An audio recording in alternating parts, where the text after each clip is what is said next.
because it wasn't even just, it's like you're jiggling the biceps. It's because like t-shirt, is it a t-shirt? No, it's not. It's because I went to the gym yesterday and like I was doing a lot of bicep workouts and like I did the gym yesterday or last week, right? And like I did a bunch of arm and like chest stuff. Yeah. And for the next like 3 days after that, I felt like a zombie. Like I could barely move. Sure. And so because yesterday I did like a lot of stuff focused on the biceps and I didn't do as much of that last week. Like I'm just trying to make sure I don't Kevin's die. like 3, 2, and Bless is like, I'm just trying to massage a piece of his bicep. The Over, it was just the fingertips on this one section. That was like a karate chop kind of motion. Yeah, I was doing kind of like this. Okay. What's up, everybody? Welcome to Kinda Funny Games Daily for Tuesday, October 24th, 2023. I'm one of your hosts, Greg Miller, alongside Forbes 30 Under 30, a.k.a.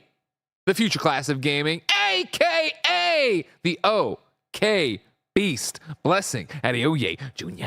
Where are your fear levels right now for us possibly getting hit with either sickness or some type of like life Calamity? Calamity, yeah, that takes us out the office. Well, some of the people are gone for a vacation. You know what I mean? Mike's still vacating.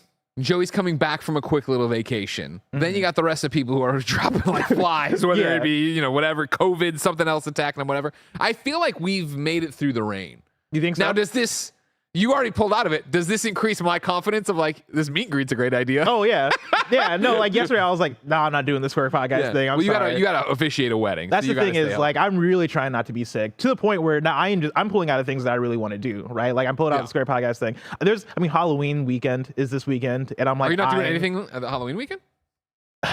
We'll see. We'll see. Like right now, I'm in between like something small. Like I have friends that are like, "Yo, let's go out dancing and doing all this stuff," and I'm like, maybe I'm not gonna do dancing. Yeah. But like, there are a couple of things I know of like people doing parties that have like outdoors and like you know it's not as many people coming through, and so I might like do one of those. I know, like, I think there's a plan to do something here. Maybe that, right? Like, I appreciate you act like that's not a rock solid plan. You're like, I think I've heard you break Kevin's heart and say you're not coming. Kevin has asked me every single morning, like, oh, yeah, you coming through to the thing? And I'm like, maybe we'll see. Things keep changing, though, Bless. You know, things keep changing. Not for you, though. Changing. Just for a blessing. Yeah. Right, Kevin? Your thing's happening regardless. Oh, yeah, but I'm saying... Because, Kevin, I put it on the calendar. Are you coming? Fuck yeah. Get the fuck out, really? Oh, yeah. Greg will be here Saturday night. Oh, snap. Yeah, putting little Benny down, coming over here, have a beer. Heck yeah. Good for you. Yeah. Good for you. But yeah, like I'm trying to keep an eye on if that's happening. And then like just different plans with different people throughout the week where I'm like, oh man, do I show up to this? Do I play it safe? I just want to make it to the wedding. Yeah. I want to officiate. I know. I've never done that before. Sure. And also my friends will be very mad if I don't, make it there. It's trouble if the officiant drops down. But it is that thing of like, you could do everything right. And then I could still come back from the meet and greet and go, yeah, exactly. It's over. You know what I mean? So I might as well just go. Yeah, might as well. I'm just getting all those germs anyway. Yeah, exactly. They're going to get there. Eat some Wear a pizza. mask the entire time. Yeah, we'll see. We'll see. I'm very excited to officiate though. Like I've been. Where are your nerves at? First time, that's a lot of pressure. Yeah, but like for me, it reminds me of doing like the Disney Marvel thing where like by the time we got to D23 and I'm on stage, I'm prepped and like you just want to do the damn thing. Yeah, like I'm ready and I'm excited about it, right? And I think those feelings overtake the nerves. And so yeah, for me, I'm like I have my script. I've like cut out the printouts that I made and like pasted them into the notebook that I have. Yeah. And like I've done the practice in the mirror of delivering the speech, and I'm feeling pretty good about it. Like I'm very excited. Now, have you practiced what I didn't know was something people wanted, and I fucked it up for Kevin? I know because I officiated Kevin's wedding, but I've gotten better about it in later weddings. Beard. Huh? I said the no beard. No beard. I should have had a beard for your wedding for sure. But this thing that like now you never think about it, right? I guess unless you're getting married, and probably very specific people think about it. I don't know. You should talk to your bride and groom. Do they want you to vacate when they kiss? That way you're not in the background of the shot. I literally have that in my script of great. Get out the way, right? And I practice like, all right, you may kiss the bride and then like step away. Yeah. Now, how do I step away in a way that's not like weird? I need to watch weddings to see like. Are you using a microphone? Backwards. I have like a lav mic, yeah. Beautiful. I say, and are you being funny in this at all? Yeah. So I say you make it part of the thing. I think you could preemptively clear in a cool wedding. Remember for Reb and Imran's, I had all that empty space, so I just cleared. It was no problem. Yeah. You know what I mean? But if it's a tight thing up there, you can make it part of the thing. Like a cha-cha slide. Make it like a well, just be like, all right, for this next, all right, we're at the end. For the next part, I don't want to be in the photo, so I'm going to come over here and say, you may not get that kind of thing. You know what I mean? I like that. Yeah. I appreciate that. No problem. Credit me when you do it. Greg Miller taught me this. Greg Miller taught me this. And I'll stand up and go, yeah, I did. Yeah. I did a quick meeting with them of like, just ask them questions about what they want out of the ceremony. And one of the things I was doing was like, toward the end of it, you say like, by the power vested in me, by yada yada yada. State of California, the internet. Yeah. Yeah, and for me, I was like, by the power invested in me by the American Marriage Ministry. Yeah. And they're like, hey, can you not say that? Like, is it legal to not say that? Because like, I like how everybody thinks this is like such a. Like, and I understand. As somebody who's officiated like 9 weddings, but like the bride and groom always are like, oh, it's like the least official thing. Just sign the paperwork. We could do nothing. We could do nothing and just sign it. I also couldn't find clear answers on it because like I was on Google after that meeting being like, hey, what are the official like legal parts of this that I have to do? And seemingly none of it, right? Yeah, like you all sign of the it paperwork. is. And don't fuck up the paperwork. Yeah, you don't fuck up the paperwork. That's a huge problem. But yeah, I like fucked up the paperwork. I found some website that was like, well, you have to be able to pronounce them. Like that's the thing you have to do. And like there's certain things where they're like, you have to do this. SF County Clerk or Oakland or wherever we're getting. It's an SF wedding. An SF County Clerk office is going to be like ringing up somebody of like, did he say? Did he pronounce? Yeah, did he pronounce them? Exactly. Yeah. You know and so like I was like, I think it's fine. Like we're just gonna do this as fun and casual as possible. Yeah. Plus, I think an important note is tell the bride and groom like, hey, make sure to have the paperwork here. Make sure to remember the paperwork. We're gonna do it during the rehearsal, and so we'll have that all knocked out. Yeah. Sometimes people forget the paperwork, and then they have to Oh God. force the officiant to come to their house the next day before they fly out. Did that happen with you? Yeah, you don't remember? You had to come to No. my house at 10 a.m., maybe even earlier. It might have been like 9 a.m. or my mom's house on the day after, just because we forgot to bring over the paperwork. Whoops. I'd do anything for you, Kevin. Don't worry about that. You're You know good, that. man. You're I good, try. man. I try. Ladies and gentlemen, I'm going to tell you straight up. All right. Mm-hmm. Oh no. That's why I'm doing what I was. I'm encouraging you to be very open with your audience, right? Mm-hmm. At the wedding, I'm being open here. We have sad news in the show today. All right? Mm-hmm. There's serious sad news, but then there's fucking got 'em news, and so I'm kind of riding high off the fucking got 'em news. So when you see me laughing and giggling to myself, I don't want you to think I'm giggling through the bad sad news. I'm giggling in anticipation of some fucking What is PC wrong with gamers you? getting their Jesus shit kicked fucking in. All right. Christ. Anyways, The fact that it brings you joy. what would be wait like till I get there, because I got as usual. As usual, you don't have to look too far. Why am I so angry at the PC gaming audience? So I'll show you. This is what you get. All right, PC gamers, this is what you get. Hold on. they did nothing to you. Let me get serious for a second. I need to be serious, right? Anyways, transitioning out.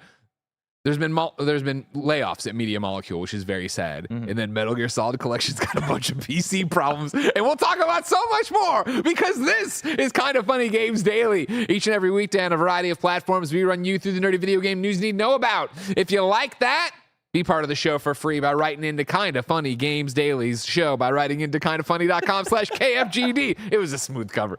Of course, over there, you can give us your questions, comments, concerns, your squad up requests, and oh so much more. Then you tune in to watch us record the show live on twitch.tv/KindaFunnyGames and youtube.com/KindaFunnyGames. Just like Wasted Bandwidth, Lexi Gunner, Unique Technique. If you're watching live, you have a special job. Go to kindafunny.com/you're wrong and tell us what we screw up as we screw it up so we can set the record straight for everybody watching later on YouTube. We got him. You know what I mean? I don't know what you You fucking game from 1998 can't run on a fucking PC. Dear It'll be Lord. up later on youtube.com/KindaFunnyGames podcast services around the globe. No matter where you get the show, please consider subscribing, sharing, leave a review on iTunes, leave the little stars on Spotify, scream out your car window that you're enjoying the show. If you really want to support us, head on over to patreon.com/KindaFunny. If you didn't know, we're an independent small business in San Francisco that's just 11 people making cool shit for their friends. It would mean the world to us if you went to patreon.com/KindaFunny, where you could get each and every show ad-free. You, of course, could get the ability to watch the other podcasts live as we record them. They'd be ad-free as well. Of course, you could get them on demand ad-free. You get them on the MP3 ad-free. There's more than almost 400 episodes now of exclusive content up on patreon.com/KindaFunny, including Kinda Feudy. Including Kind of Funny. Including the Next Gen podcast. Including Shitlist. Shitlist, yeah. I'm just give me all the blessings. And including the Patreon Q&As that we do. Including Greg Ways. Yeah, including Greg Ways. Yeah, Your daily Greg I feel like vlog there's series. one more show that I do that I cannot remember. Remember Blake. Remember Blake. God damn it, what a one to forget.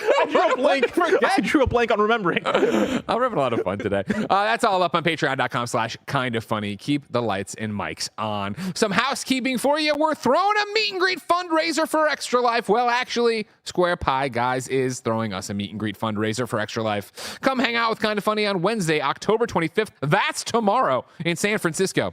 We'll be celebrating the launch of the Kinda Funny pizza, a buffalo chicken pie, and raising money for the big, beautiful kids. All proceeds from the tickets go to the Extra Life fundraising. You'll be entered to win fabulous prizes like pizza ovens. You can walk away with your own pizza oven. And of course, a slew of video game swag I have. And of course, you get to hang out with us. Get your ticket. Yes, this is a ticketed event at kindafunny.com/SPG. Are they giving out the pizza ovens like on the spot? I would imagine. I mean, I don't know. Because if you fly in and you get a pizza oven, are you just going to take that to the airport? Like, yo, TSA was good. Is that the one they're giving away? I'm not 100% sure, but I'm pretty sure this is the brand that Mark's giving away. Yeah, this is the brand that Mark associates with, Gosnay. Damn, and let me tell you, he used this to make the pizza at the studio. Yeah, it was incredible. Yeah, I'm trying to convince Paula to let me buy the like fancy one. Look at this thing. Look at this thing. It's beautiful. It's too Holy expensive. Shit. God damn. But you have such a great backyard, Kev. And I can get a discount. But you know, now if you bring this to TSA, you think they're letting you through with this thing? You go to FedEx. You mail it over. Kevin, we can there's game no way a I'm putting this in a for you FedEx if you box. want. It was a very unsuccessful episode of P.S. I Love You. Where it actually did fine. It did fine. It just didn't break out the way I wanted it to. You know what I mean? Doesn't matter. We didn't do enough social clips for it. Yeah. Because that's how girl math gets you, right? Yeah, like you see them on TikTok and you're like, oh man, these guys are awesome. Yeah. We needed to do the same thing. There's still time. Yeah, it's never you can too do it late. anytime. It's Yeah, never too late. Never too late. Is Roger in? Is he also out? Let's see what's on the. I think he's out until a certain time. Yeah, I think you're right. Yeah. But also, I think he has plenty of more important things. He's seeing a game. Well, no, I don't know if that's true.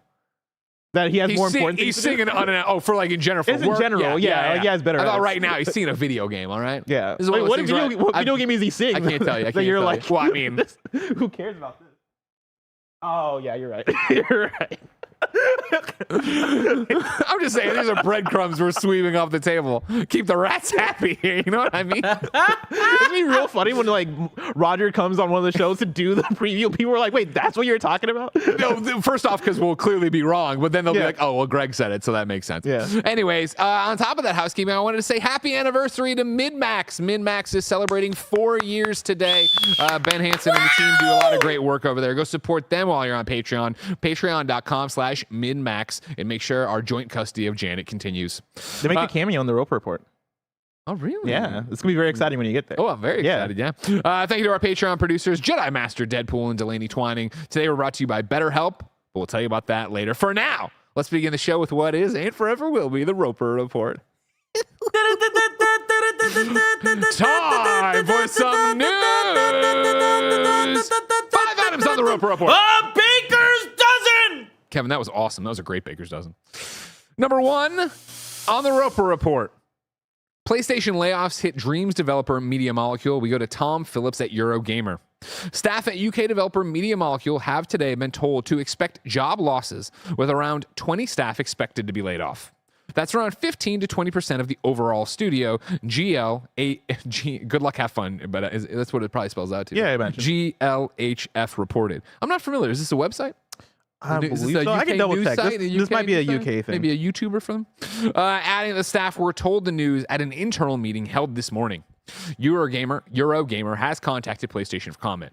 Sony shut down live support for Dreams last month, something Media Molecule described as a quote-unquote difficult decision as it moved to focus on quote-unquote an exciting new project, unrelated to Dreams. The news follows job losses at PlayStation's Visual Arts Group, an internal production company which aids with various first-party projects, which were confirmed by staff on social media last week. What do you got for me on GL? I got nothing. I cannot find anything of GLHF. Chat, let me know on kindafunny.com/you're wrong. Bless, are you surprised? Surprise is an interesting word. Because to surprise, no. And I think that goes for just what we're seeing in the industry right now. I think more so I've just like ran out of things to say. About layoffs? About layoffs and this kind of story, right? It feels like every week, at least 3 out of 5 days, maybe even 4 out of 5 days for like the last few months, there's been some story of a different game company having layoffs. And it's always to like a different thing, right? There's always a different reasoning for it. I think like the overall reasoning across the industry has been like just pockets tightening up, right? And that's something that we literally talked about just yesterday with me and Tim. I think the thing about this being Media Molecule puts this in an interesting place because we're coming off of them just shutting down support for Dreams, right? Dreams is still up, Dreams is still available, right? But they're not supporting it anymore because they're moving on to the next thing.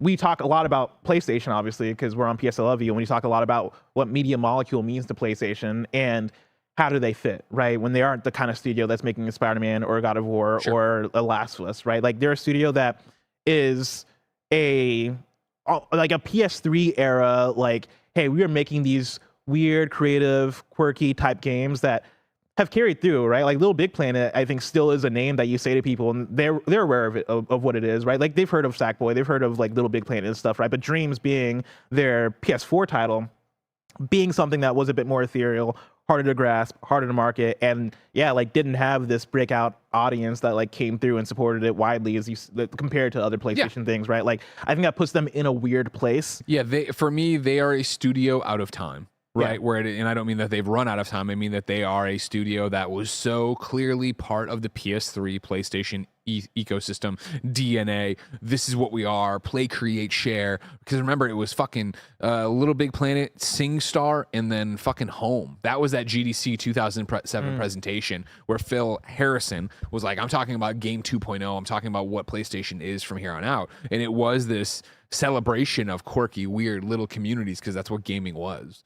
And as PlayStation as a brand has gone from PS3 to PS4 to now PS5, you've seen them come into a new identity, which is the Spider-Mans, the God of War Ragnaroks, The Last of Us Part 2. We are the AAA, big budget, nobody does single-player narrative spectacle better than us. And so, when you have Media Molecule over there, I think you look at them and they're in the same place Pixel Opus was, which of course has been shut down, right? Like, it's the same idea of like, okay, cool, you're the artsy-fartsy kids, you're the art kids, you're doing something cool and different and weird. But does weird have a spot in PlayStation first party anymore? And I think PlayStation is saying, no, it doesn't. And I do wonder what happens from here. Because this is very much like similar to Last of Us multiplayer, where it was, we hear that it's been working on forever. Neil does the thing at E3, Joff 3. And then, of course, we get to Summer Game Fest. And then, of course, later on, it's like, okay, actually, no, it's not doing well. Bungie didn't like it. We're shrinking the team. And that's when I was like, it's dead. So now you look at Media Molecule and you're like, well, what are you working on? What is your exciting new project? And how can you do that now with 20% or 20% less people? Yeah. And it's that idea as you start taking that off, is it also then Herman and Worldwide Studio or PlayStation Studios looking at it and being like, this doesn't really fit what we're going for. We don't see a return on investment. Because again, to talk about Dreams, you're talking about something that gestated forever, right? Like that was revealed at the PlayStation 4 reveal event, right? When it was the dancing things. I'm not getting that wrong. When we were doing, I think that was like the first instance of it. I forget when the official reveal was. Yeah, but that was what Media Molecules is toying with, right? And those would be tools. Because this might be you're wrong. They didn't develop Little Big Planet 3? Correct. Okay. That was the thing where it was like they had moved on to working on Dreams or whatever maybe other project or pre-production was, and didn't do Little Big Planet 3, which again is a IP. It is a proven thing. It is a whatever. Yeah. And so to see them take a swing and have it gestate this long and do this much and then get out there and just not find that audience, find critical success. The reviews were great and that it was a really impressive game design tool and I'm sure it will be for years to come, right? Like I was talking, I went home for a funeral not too long ago and there I saw a childhood friend that I hadn't seen forever and we were catching up on each other's lives and it turned out that his daughter wants to get into game development. Like she's coding a lot. And so the first thing on my list was like, do you have a PlayStation? Because like there is this thing called Dreams that would be a really great tool for her to try doing. And I eventually reached out to a few developer friends of mine of like, hey, this isn't my bag. Where would you point her? And they were actually like, this, that, the other, and Dreams. Dreams is a great turnkey jump in and do it. Yeah. But again, that's not getting you the decade. And that's a number I'm pulling out of my ass. A decade of development costs back. Yeah. Yeah. The 20% less people, right? Like, and for the latest thing we've heard out of Media Molecule being that like, we're going to work on something new. That makes me wonder, is this a thing of, we figured out what that new thing is and it is either smaller scoped or like, this doesn't warrant these 20 positions because it's something that's wildly different from Dreams, right? Like how much of Media Molecule is built for, hey, we are making this design software essentially, right? Versus if they're going back to Little Big Planet, like we talked about. That's a great point. Like if they're making a 2D platformer that has like these creation elements, right? Like is the team just an awkward build for that, right? Like, is it more so a thing of, hey, we have to change who we are because now we're making a different kind of thing? You know, like that's one I'll put up there. I really hope, and I don't think this is the case because Media Molecule, I don't know if this is even like what their bag could be, but I hope this isn't a case of like we're seeing Media Molecule slowly turn into a support studio and like work on other IPs or work on like in the way that we talk about Visual Arts Group working on Last Splits and all these things, right? Like I hope that doesn't become Media Molecule because I like their identity, and I do think their identity can still mean something important to PlayStation because I think Dreams, like you mentioned, right? Critically, Dreams was a success, right? Commercially, I don't know. Like commercially, they never talked about the numbers. You imagine that it wasn't a success, right? But you know, that was a quality piece of software. It was a quality game. There's a lot of like quality works within Dreams, whether you want to talk about Arts Dream, which was like the main campaign that we had within Dreams, or even Trend that just came out, which if we're talking about like puzzle game of the year, right? Like I put that in the conversation. It's not my number one, but I put that in the conversation. Trend is like absolutely excellent. And again, there's a lot of quality and, you know, like a lot of, I think, prestige in that studio. I don't think it's a thing of, hey, we need to like do away with Media Molecule or shut down Media Molecule or whatever it is. I think it is just, hey, let's refocus this and like, you know, if Dreams was one for us, now let's give one for the audience, right? And like actually make a Little Big Planet or make a new IP that feels like it has more character or more sellability, or like, you know, maybe have them work on whatever Pixel Opus was working on when we talked about the Sony Pictures thing, right? Like what if we had a Media Molecule licensed Spider-Verse thing, right? Like I think finding that balance of what can work commercially versus what is going to be true to the studio and allow them to work as a unique piece of PlayStation, I think that still needs to be there. At least it should be there. I don't know if PlayStation views it that way. That's my fear, is I think it should be there. I loved the wacky, weird first-party lineup we used to have of everybody doing something completely different from somebody else, right? I just don't think that's PlayStation anymore. And my concern would be if I was a betting man and shaking my crystal ball and looking into a possible multiverse future here, that they get one more shot at this. They get the new exciting project out. And then if that also doesn't set the world on fire, I would think they shutter them. Because my thought process here is that Media Molecule reminds me so much of Pixel Opus, reminds me so much of just PlayStation Japan, right? Of these smaller groups making cool different things, that if I'm PlayStation and I'm looking at trying to balance the budget and the resources, this, that, and the other, if you're going to look at that and go, well, they're making indie games. We're treating them and as a PlayStation first party main studio, but they're just making indie games. We got enough indie games we can partner with the third party relations team that we don't need this from them. We can get the wacky and weird somewhere else. We can close Media Molecule and those people will go start their own studios or join other studios, and we'll still get that kind of stuff out there, especially because if the place, and this is just the business side of me, again, this isn't Greg Miller to be clear, but the business side of me would be then, okay, like we can't keep trying to force this on the PlayStation audience. They did not buy exciting new project. They did not buy Dreams. Or Tearaway never set the world on fire. They had something with Little Big Planet, but even that seems like its time has passed, and I'm using that as a guessing thing of where they'd be with Little Big Planet and Sackboy and everything else. Not to mention, I don't know if Media Molecule would want to go back to that. But again, like at some point, it is business. It's not just art for art's sake, which sucks. So bring in a couple of things, right? So Good Luck, Have Fun, I believe is maybe a vertical of Sports Illustrated, because I looked up the Video Games Chronicle article where they do the same write-up, and they introduced it as Sports Illustrated's GLHF. And yeah, when I click through, right, it's like a video games website. So it's like launcher for the Washington Post. Yeah, like it's videogames.si.com. So videogames. Essentially Sports Illustrated. Got it. So that's what GLHF is. Another thing, we know somebody over at Sports Illustrated. I just forget who. Marco Wutz. That's not who I know. I don't know. That's a cool last name. Wutz? WUTZ.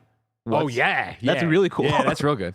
But yeah, that's first and foremost. The other thing I wanted to bring up was Media Molecule did put out a statement about this, which I actually haven't read into the statement. So like, fuck PlayStation. We're out of here. We're going indie. But their statement reads: Media Molecule has made significant strategic changes during the past year, including shifting our focus from Dreams to our new project. We've had to make the difficult decision to begin the consultation process for team members within certain departments of the studio. This is a tough moment for the individuals impacted and the studio overall. Every single role that has been put at risk is delivered by someone who has contributed something special to Media Molecule. We'll make sure those impacted receive the best support we can provide during this process. We'll continue to support the Dreams community for this foreseeable future, and we'll update on future plans at a later date. Good luck. Yeah. You know what I mean? I want Media Molecule to be a success. I want them to find what they want to make. I want them to find an audience again too that understands that. I think that it was the best of times. It was the worst of times. When we started Podcast Beyond, me, Dunham, Roper, and Jeff Haynes, and it was that idea of like I remember it being such a bonding, safe place. So like, man, it sucks on the PlayStation 3 right now. Like it was we were so down. There was nothing happening. Xbox was kicking the shit out of PlayStation. Everything was broken on the PlayStation when it launched. And it was that idea of like when you saw these first parties really get their legs and go. And I'll never forget going to that GDC and getting a demo for Little Big Planet from Alex and him being so excited about it and like meeting Sackboy, learning about it, and like having this PlayStation audience that wasn't the biggest in the world, but it was the core. It was this core. It was this like rock solid core that cared about PlayStation Studios and supported their weird ideas and wanted to be a part of that. Like video games have changed. I do think what I saw then and what we experienced then is very much how people feel about Shovel Knight's developer, Yacht Club Games, Devolver Digital. Like, you know what I mean? Like they found there are the stories still out there. PlayStation's just gotten so big. They are a Hollywood studio versus an independent film house, right? Like, it's one of those things that I still that the little up in the corner means so much to me. That logo for Media Molecule, like I want them to be a success, and I want them to make weird shit, and I want it to be uniquely British, as all their games always are. But I worry about what this is now, a new PlayStation. But when CEO Shuhei Yoshida takes the throne, it'll all be better. One, this does make you think that this is about the new direction for the game that they're working on, right? Like the phrasing of this makes you think that that's what it is. But also, like, I'd like to think that Media Molecule does have a hit in them. Because, like, as you're talking about it, right? Like, the thing I started to think about was, like a month or so ago when we had the conversation about, like, what's your PlayStation hot take? And one of my PlayStation hot take that I brought to the table is that, like, I don't necessarily want to see PlayStation keep chasing, like, the, like, Last of Us, God of War style thing, and that sounds like an insane statement. But I think as this weekend, I've been playing a lot of Mario Wonder, and like I think it's helped me kind of fully realize what I was kind of getting at, or at least like where the core of it is the fact that when I pick up a Switch, obviously like in the way that PlayStation has their bag, Nintendo has their bag too, right? It's like a lot of fun characters, charming characters, like like colorful, bright games, all these things, right? Like that's what makes Nintendo a lot of the time. But as I played Mario Wonder, I couldn't help but to be blown away that like we can get a platformer game of this quality and of this like, man, this feels like a top tier AAA budget thing, and it's a 2D platformer, and it's going to sell like crazy, and it's going to be successful.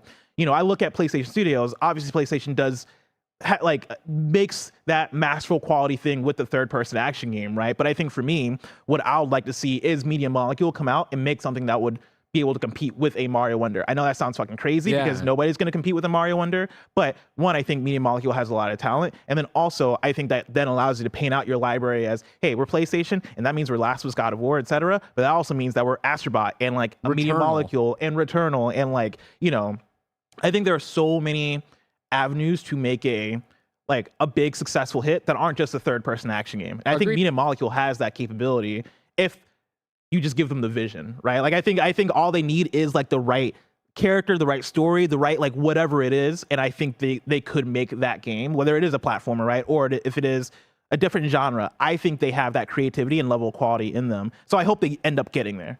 I just think it's interesting because I agree with what you're saying. I just think if Mario Wonder was on PlayStation and it was Ted's Dream House or whatever, you know what I mean? Like I think it would just sell so ridiculously less. There'd still be that audience in the reviews. It'd kind of be like Dave the Diver, right? Where people would play like, oh my god, this is fucking rad, but like, and that moves great numbers for an indie, but not a Mario. Yeah, and that's the thing. And so then you get into like, could Astrobot be? And that's my thing. It's like this would be about to go reverse of the point I made earlier of like, I don't want to see them turn into a support studio and just work on other people's things, right? Like, I think if I was to go all the way with the Nintendo analogy, it would be an Astrobot 2D platformer, or like a Spider-Man 2D game, or like doesn't have to be 2D, right? Like a Spider-Man different genre game, right? Of like, how do we take a very successful IP that people are going to buy no matter what, and put it in Media Molecule's hands and make it something that feels Media Molecule. Wasted Bandwidth says Ted Heads Unite. That's funny. But back to it, like, and I know you made this reference to Pixel Opus and Sony Pictures, like, right? Like, then the rumor that oh, maybe that'll be an Into the Spider-Verse game. Like, I agree with you 100% there. And again, it's that weird line of IP and then the actual game that I would love to see. If you were to Media Molecule, here, we want you to make a Spider-Man game, but we want it to be radically different. Like, what does a Media Molecule Spider-Man game look like? Right. It doesn't have to be a 3D brawler, like, unless you want it to be, right? It could be Actually, I'm not a game developer. I can't think of what that would be like, but it could be something weird. Even if I'm just thinking of like basically the Sackboy, but it's Spider-Man, like that felt look, but it's Spider-Man. I don't know what you're doing with it or what you're up to, but I mean, like what if it's Spider-Man, but you're playing as like toys, and it is like like it's a kid's action figure version of what a Spider-Man game could be, and you're swinging around like a kid's bedroom or whatever. Now Norman wants it both ways. In the YouTube chat, Norman says it would suck if Media Molecule got stuck working on some IP project. Would that suck that the brilliance of Media Molecule is applied to an awesome IP and then finds a wide audience? Would that suck more than Media Molecule putting out a game that people don't buy and then that closes the studio? Yeah. Like, I mean, these and again, like I'm in the dark future, but I also see the writing on the wall for how it's been going lately, not only at PlayStation, everywhere. And like, again, if you are PlayStation, you are this first party. Like, how are you, like Xbox has such a great thing with Game Pass where it's like, we need a constant pipeline of games. What is Double Fine working on next? I don't care. Still be weird. Still put it out. Do your thing. Let's get more games and cool things and smaller titles and yada yada. You want to do Pentiment? Fucking do Pentiment. All right, blah blah. Like, it doesn't all need to be a huge, colossal Hollywood blockbuster. Whereas with PlayStation not marching that way, not doing that, not promoting PlayStation Plus that way, like I just worry about Media Molecule finding a place in there. And so I think it's either. I think it's so hard to create new IP. How many times do we see this? Like, I hate it. It's such a chicken and the egg thing, but like when Immortals of Avium launches and it's middling reviews, and I gave it a middling review, but then people are in the chat and like in the comments going like, but if you say you want new IP, you got to support this and you got to do that. It's like, I don't think that's the lesson to walk away with. Yeah. I don't think it's just because it's new IP, we have to buy it is the right answer to that. It does need to be quality, but then there is the chilling effect of how do you get to having a new IP, taking the years-long gamble off of a pitch in a conference room, off of a PowerPoint. I mean, I think to some extent it has to be risk, right? Like when you're doing that's the whole thing with a new IP, and that's why we see so many sequels, is that you're taking a risk when you're putting something new out there, right? But like that risk has to be followed, it has to be backed up by a lot of quality, and I think that's where you see Horizon end up being a cool thing, right? When it comes out in 2017, that's where you see Ghost of Tsushima come through and actually be a success when it comes out in 2020. And those are great examples to the point of Media Molecule doing something new, of PlayStation getting the marketing machine behind this to make it a thing. Yeah, you know what I mean? Like, with all due respect, they never made Dreams a thing. Yeah, and I think there's part of that is that it gestated for so long. Part of it is that it's a really weird concept. There's a million things that didn't do it. So if the exciting new thing from Media Molecule is a platformer, what it is something you can summarize very simply, then and get PlayStation behind that and give them the state of play in the showcase and do the thing. Yeah. Okay. Can I hit you with a left turn that has nothing to do with what we're talking about, except for the fact that it's PlayStation? Yeah. I was thinking about this while I was brushing my teeth this morning, because I was thinking about like the S tier conversation with Insomniac, and obviously, like when you have the S tier conversation, it's always like the division of like, you know, how good is like, or how much you want an Insomniac game versus a Naughty Dog game versus the God of War thing, right? And like I'm usually like, oh man, I kind of want a God of War or an Uncharted more or a Last of Us more, right? And like versus the output and like, you know, how we both call Insomniac an MVP studio for PlayStation. As I was thinking about that while brushing my teeth this morning, I started thinking about like, if every PlayStation studio went away except for Insomniac, could PlayStation still operate as successful? And I think the answer might be yes. when I started thinking about it. That's why they're S tier, bless. That's why I call them MVP for sure, right? It's like, I was really thinking, I was like, well, yeah, like, I mean, one, PlayStation has third parties, so I'll fill in the gaps, right? But like, if you just have Insomniac and we just got Spider-Man 2, and next year, seemingly, maybe we get Wolverine, and Insomniac follows that up 2 years later with another game, I think Insomniac might be the only studio that might have the ability to carry a publisher on their back if they needed to. In that alternate universe where somehow every other PlayStation studio just went away. I feel like Insomniac might have that ability, which is crazy to think about. I think that was my thing. You know, we touched on the review, but it was a dead end conversation because we were closing up. But like after we had the PS I Love You conversation about output and everything else in the conversation, and then the review of Spider-Man, like I think it's undoubtable that Insomniac is an S tier studio. And I know for so many times you talk about like, we were talking about S tier being Last of Us, being God of War, being this thing that like know is going to be Game Award winning, this, that, the other, across the board. And I think that Spider-Man has nominations in there for sure, but will it be Game of the Year in this year and da da da? Like that's a different conversation. But in terms of like just the level of quality Insomniac's putting out game after game after game after game, and as fast as they're putting these games out, like they're putting games out like it's 2008. Yeah. Hey, it's insane. Good for y'all. Good for y'all. Believe it or not, there's more news, ladies and gentlemen. Number 2, Bethesda thought it was infallible before Fallout 76's launch, says a former design director. This is Ryan Dinsdale over at IGN.com. Bethesda's former design director has said the developer thought it was infallible ahead of Fallout 76's disastrous launch. Bruce Naismith, who was a quest designer on Fallout 76 and Fallout 3 and 4, as well as the lead designer on the Elder Scrolls V Skyrim and senior designer on Starfield before leaving Bethesda in 2021, told MinMax, hey, celebrating their anniversary, 4 years. Everybody go over and support them, patreon.com/MinMax. The studio's own hubris caught up with it. The developer had been on a hot streak, releasing the Elder Scrolls 4 Oblivion, followed by Fallout 3, Skyrim, and Fallout 4. But Fallout 76 arrived in 2018 as the studio's first foray into multiplayer and launched to scathing reviews. Quote, the rich wasteland map of Fallout 76 is wasted on a mess of bugs, conflicting ideas, and monotony, IGN said at the time. Fallout 76 was one that I definitely struggled to warm up to, Naismith said. I think the company's aim was not as focused as it probably should have been, and you can see the results of that in the way it entered into the marketplace. To a certain extent, our own hubris caught up with us. We had so many, not just successes, but literal game of the years, industry-wide accepted game of the years. Not just in our own heads or in these 2 little magazines over there, but everybody is saying this is the game of the year. We started to talk ourselves into the fact of we were infallible. There was nothing we couldn't do, and clearly that's wrong, end quote.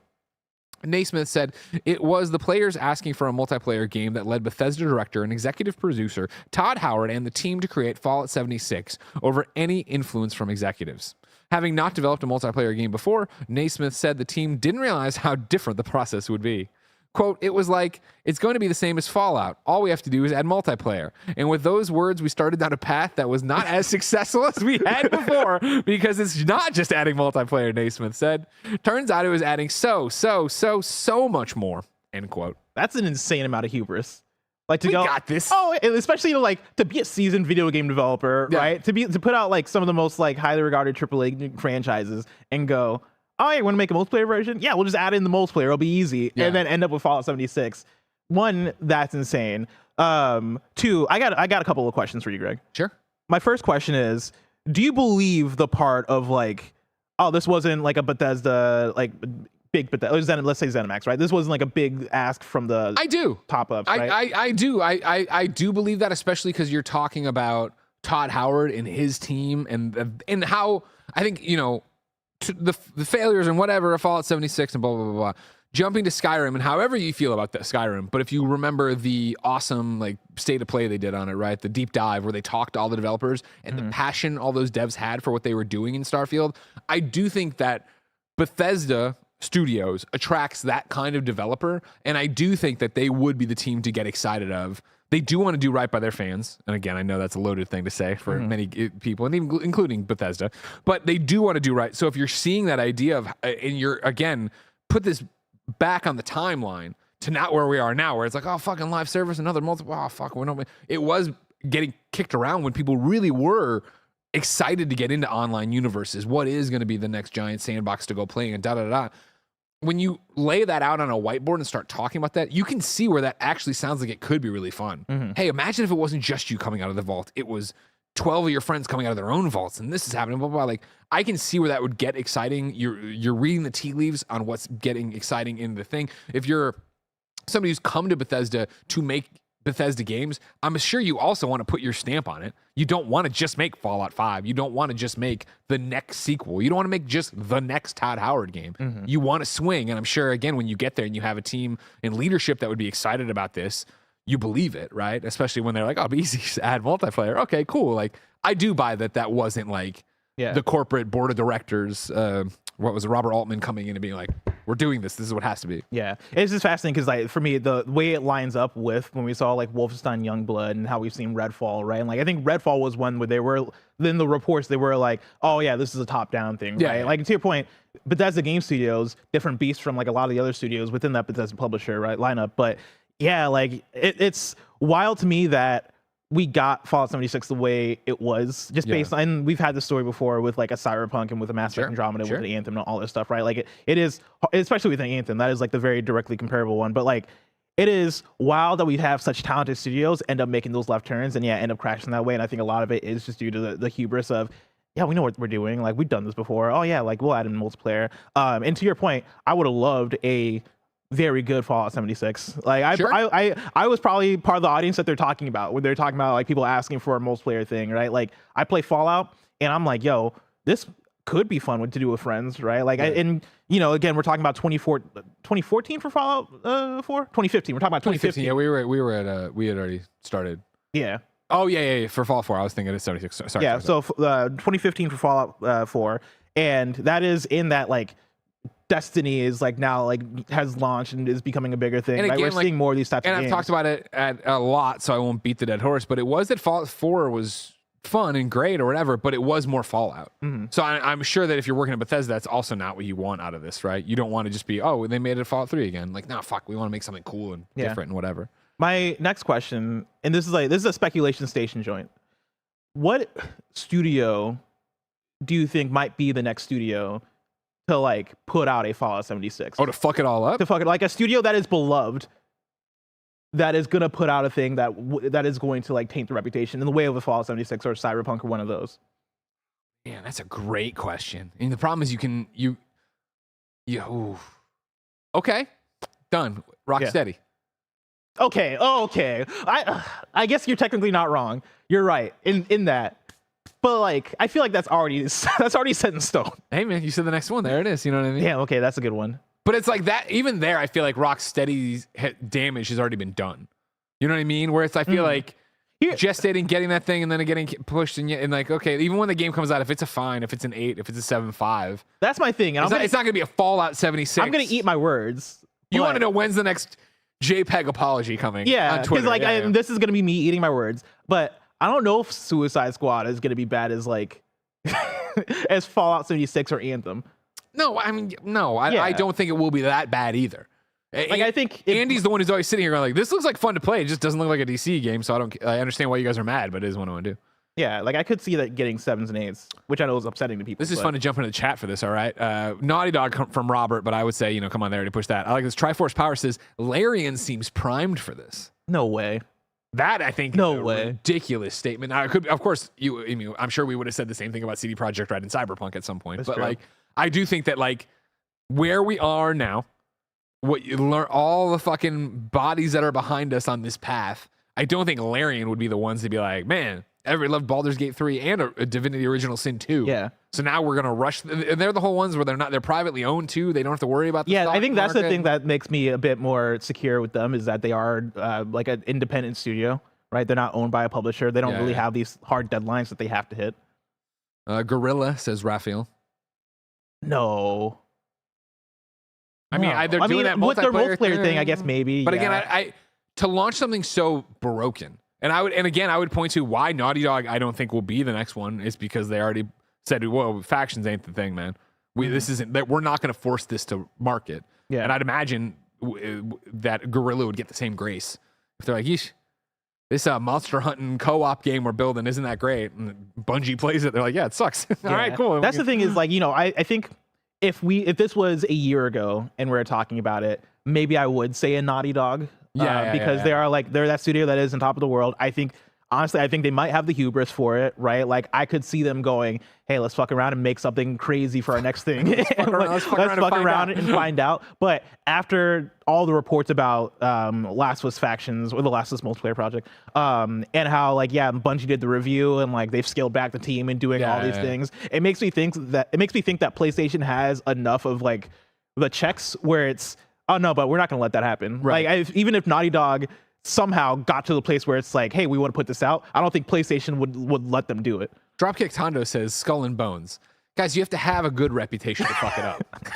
you have to have like, hit the grand slam to then be a train wreck and hit rock bottom. Like you guys are picking things that are like, oh, what about nobody liked that to begin with. BioWare with Mass Effect 5. But it's already happened twice with BioWare. About? BioWare's put out reputation is fucked. Yeah, they put out Anthem and then they put out Mass Effect Andromeda and then followed that up with Anthem. Yeah. No, you're missing the point here. I appreciate what you're doing, but you're missing the point. All right. I like Rockstar. Rockstar for GTA 6. Ooh, actually, you know what? I could see it. But again, I don't know how you follow up GTA 5. But again, you were asking for like who's like gonna fuck it up. Yeah. Like I can see GTA 6 not being great, but I mean like being broken, like it doesn't work. For what GTA and Red Dead Redemption 2 are for that matter, I think putting out a GTA that is an 8 out of 10 might be that, right? Like GTA is one of the best selling things ever. Yeah. And if you put in like GTA has a history of having like 10 out of 10 hits, like hit per hit. Yeah. I think if you put out a GTA and we're playing it and we're like, oh man, this is as good as Watch Dogs 2. Like, and that's no shade of Watch. It's shade of Watch Dogs 2. That's no deserving shade of Watch Dogs 2. Like, because Watch Dogs 2, I know plenty of people love Watch Dogs 2, right? But like, oh no, fuck you. Wait, yeah, fuck you. No, yeah, you like Watch with Dogs 2. Marcus in San Francisco? Yeah. A great game. Yeah, but like if Rockstar put out Watch Dogs 2, we're gonna be like, what the fuck happened? Okay. Because that's like an 8 out of 10 game. Yeah, okay, fair. Yeah, fair, like fair. I don't know many people that are like, this is a 10 out of 10 masterpiece, right? Did you ever play it? I started. You should play it now that you live in San Francisco.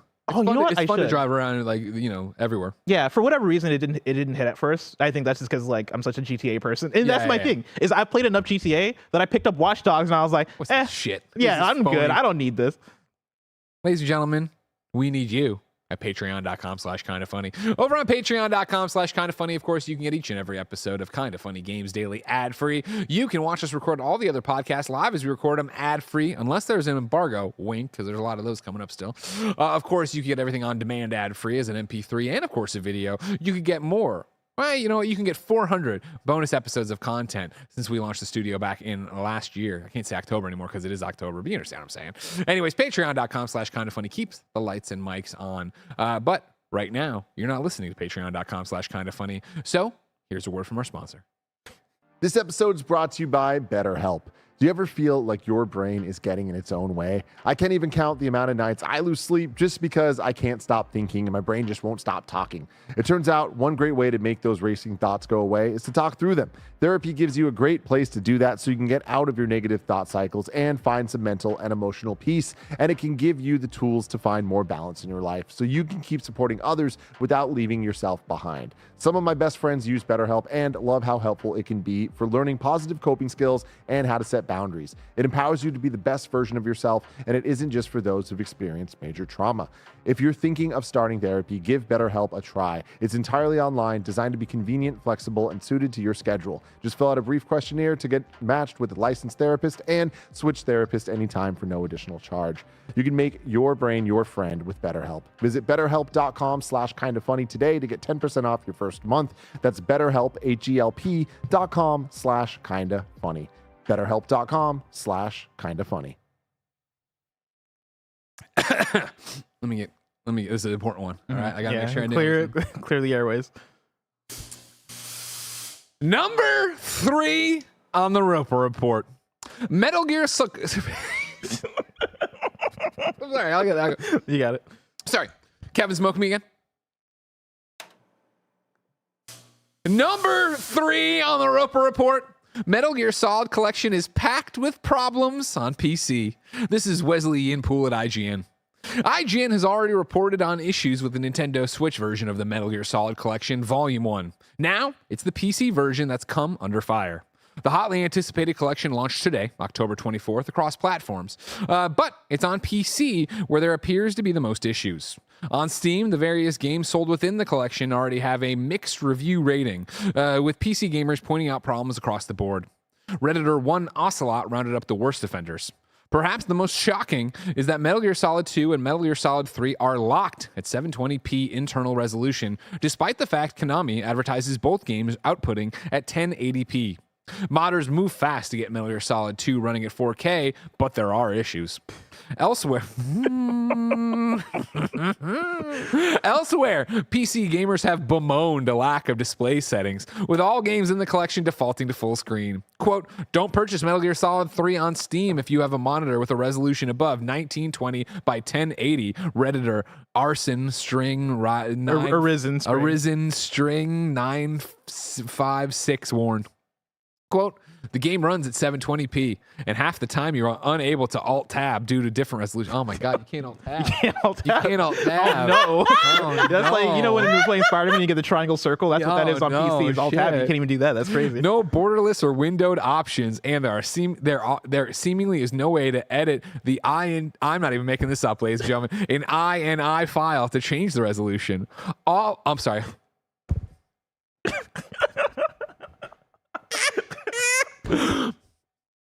All I wanted was to play Metal Gear Solid 3 at a good frame rate without pressure-sensitive controls, but I guess a massive corporation is unable to match fan-made emulators, end quote. Summing up the sentiment, Steam user Howard Heyman left a negative review for Metal Gear Solid 2. Quote, this release is absolutely poor and not worth its asking price in any capacity.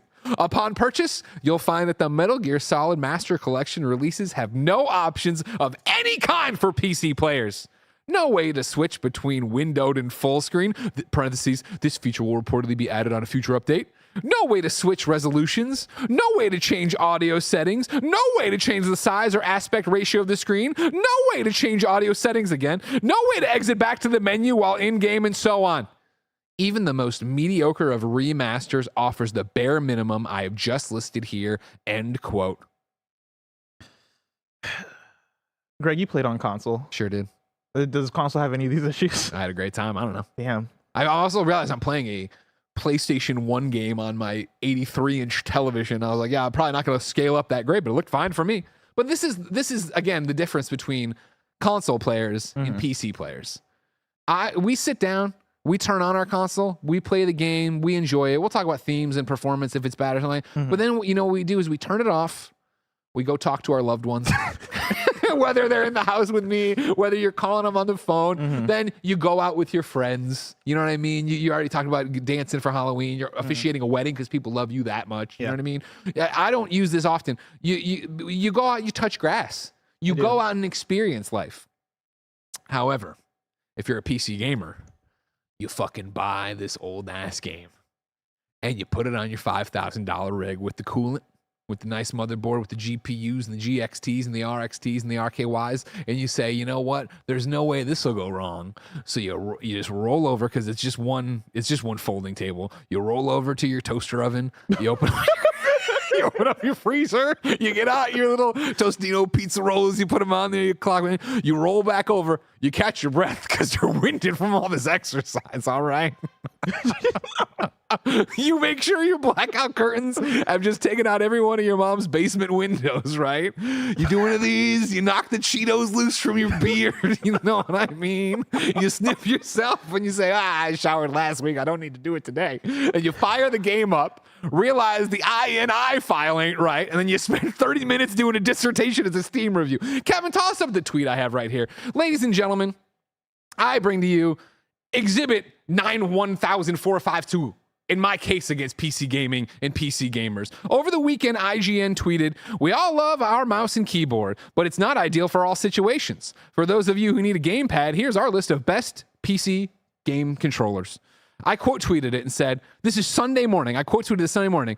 I hate to see a once great website given to PC propaganda. Tell it like it is, IGN. Mouse and keyboard are great for writing book reports, submitting your taxes, and filing for unemployment. That's it! Real gamers know better. Shame on you. Did this on a Sunday? I did. And you know what I did after this? I shut my phone, hung out with my wife and child, had a great day, went grocery shopping. It was raining. I built this little cardboard fort with him. We watched Cars a few times. Oh, that's had a cute. Lovely time. And if I'm lying, I'm dying. Around bath time, Ben's playing with his toys in there, and I opened my phone, and I was like, oh, I forgot I did this tweet. And it did fucking numbers, all right? 371,000 views. Ladies and gentlemen, I urge you, if you are ever having a bad day, go right now to this on my this tweet on my Twitter and bookmark it, and come back and read the fucking quote tweets. Read the fucking quote tweets, because the PC gamers in this world let the pizza rolls burn. They were so fired up to be a part. Yeah, not the pizza rolls. This has to be trolling, right? And then just the dissertations about it. What gave it away that it was a joke, PC gamers? Was it when the third best thing I could come up with for using a PC was filing for unemployment? Did that paint a clear picture that I was fucking with you? There is so much wrong in the world. Why? Why worry about this? Why? And so, as usual, I'll say it. What a lot of people are afraid to say. Yeah. You get what you deserve, PC gamers. You get what you fucking deserve, all right? So maybe if you weren't all over here just going, spurting out hate left and right, spurting out bile all the time, right? Having to wear wrist guards because you don't want the carpal tunnel while you hunch over your keyboards, while your dad bangs on the door. Son, I want to hang out with you. Come out with me. Come out into the yard. Let's go toss the old ball around. And you say, no, I'm working on my INTI files. I got a Windows full screen resolution over here, Dad. I know. I'm trying to play this game. It was Game of the Year 30 years ago. It was. It's not a joke. It was Game of the Year that long ago. And it's just, Like 25 years. You know, I'm very clear on my beliefs. God is real and or Satan is. And so the fact that it keeps winning out for console gamers, you know what I mean? Just, it's never too late to come over and admit you were wrong. But again, these PC gamers, you know what I mean? They have just bit down and they refuse to admit they're wrong. And I can bring up story after story until I'm exhausted. And you've seen me, I can print tweets, put them on my thing, and I say, well, on week 1 of Starfield, when it's all broken, I'll show you. And I peel it off and show them it's broken. Like, I don't understand it. How many times? Because the quote, there was a few quote tweets in there that just like blew my mind as the PC gamers tried to rationalize this stuff. And what I was thinking about one day was like, it's akin to, they were mad at me for calling it out. They were mad at me for calling out that people. They were mad at me for being brave. They were mad at me for being a friend of the people.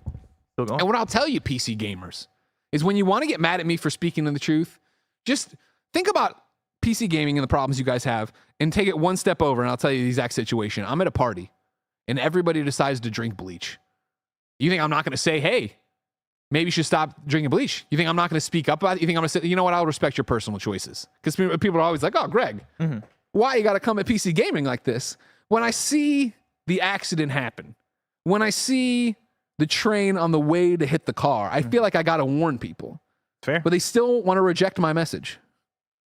Sounds like a Jewish carpenter I once knew. We'll move on to story number 4. Exactly. Microsoft CEO says it's doubling down on being a game producer and publisher. This is Chris Scullion of VGC. And I'll tell you the other thing too, all right? Oh, God, he's got more. No. I'm gonna stop the bit, all right? A lot of problems with PC gaming. No, Kevin, go back to the other shot. A lot of problems with PC gaming. They wouldn't be that way if you use your NVIDIA GeForce RTX. That's true. Oh, my God. Number 4 on the rope for Microsoft CEO says it's doubling down on being a game producer and publisher. Chris Scullion at VGC. I love it here. Microsoft CEO Satya Nadella says the company is doubling down on its games division following its acquisition of Activision Blizzard. In an interview with MSN, the acquisition topic is brought up, and Nadella is asked why it was so important, especially given how big the $65 billion acquisition cost is. Quote, it is, but we're really excited about it, Nadella replied, explaining that games have been one of Microsoft's 3 main arms ever since the company's early days. Quote, for us, there are a few things that go all the way back for us as a company, he explained. Gaming is one, right? When I think about Microsoft, I think of perhaps development tools or developer tools, proprietary software, and gaming. Those are 3 things that we've done from the very beginning. And so, to us, gaming is the one place where we think we have a real contribution to make it in a consumer real contribution to make in consumer markets, end quote.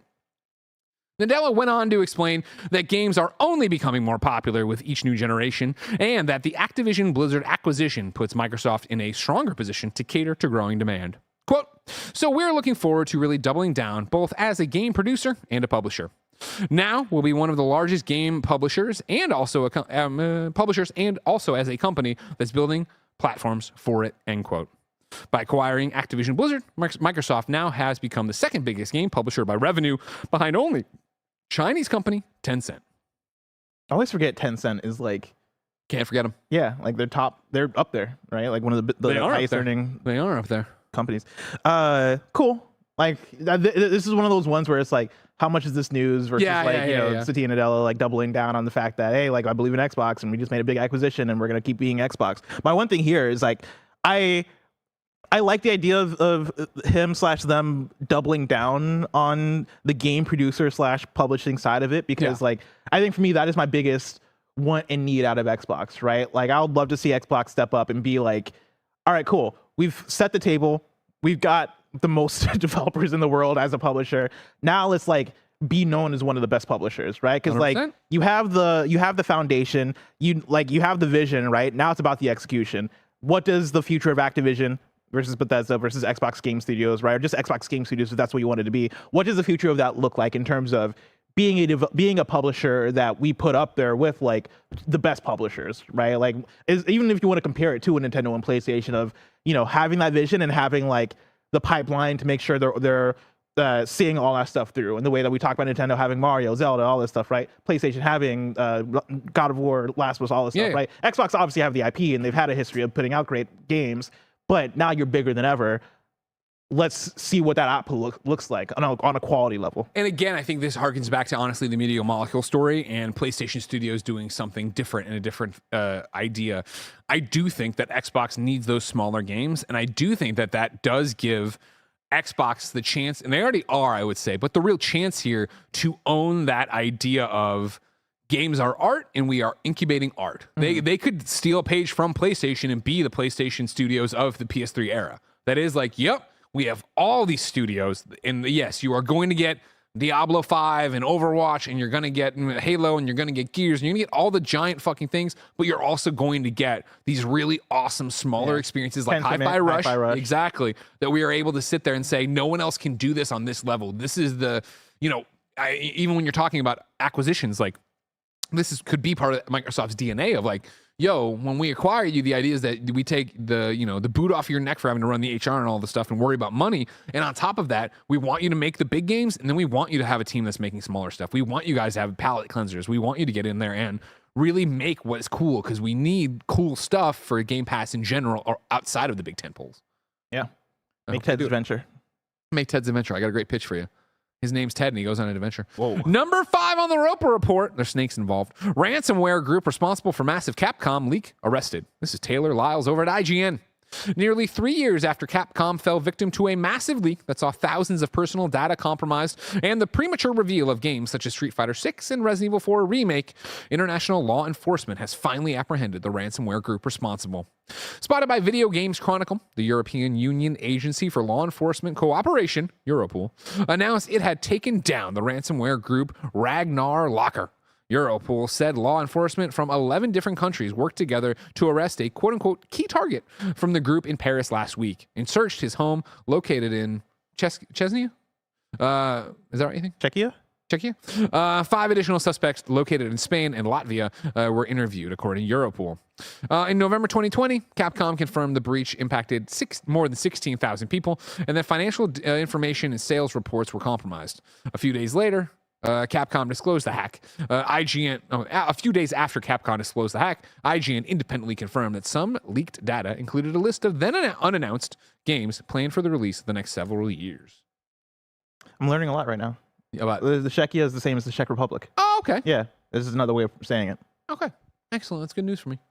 Of course, good on them for getting them. Yeah, like get these hacker groups out here. But also, part of my the comedic side of my brain likes to imagine that this ransomware group got access to these Capcom games and we're like very excited because they're like, oh, we're going to reveal to the world what Capcom's working on. Like look through the list and they're like, ah, fuck. All right, cool. They're working on Street Fighter 6 and more Resident Evil. Just said, yeah. Like the year, oh man, they're making Resident Evil 4 remake. Is like, oh man, we could have guessed all this shit. Yeah. It wasn't worth it, was it? But it sounds cool when you get arrested in Paris. Yeah. You know? But like they have all the bed bugs there now. I mean, if I got arrested in Paris today, I'd be scared for my life.